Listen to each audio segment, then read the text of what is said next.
In this video, you will learn how to rebalance a pie on Trading 212. First, open the Trading 212 app. Launch the app and log in using your credentials. Then, go to the pie section. Tap on the pies tab at the bottom of your screen to view all of the pies. Select the pies rebalance. Choose the pies that you want to rebalance. Then tap edit button. Once inside the pie, tap the edit button to modify your allocations.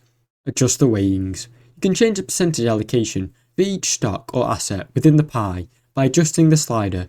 If you want to add or remove stocks, tap the plus or minus buttons accordingly. Review and confirm. Once you've made the changes, make sure to review your new allocation, then click confirm to save the updated pie. Rebalance the pie. Trading 212 will automatically rebalance your pie based on your new allocations, and your investments will be adjusted accordingly. Thanks for watching. Don't forget to like and subscribe.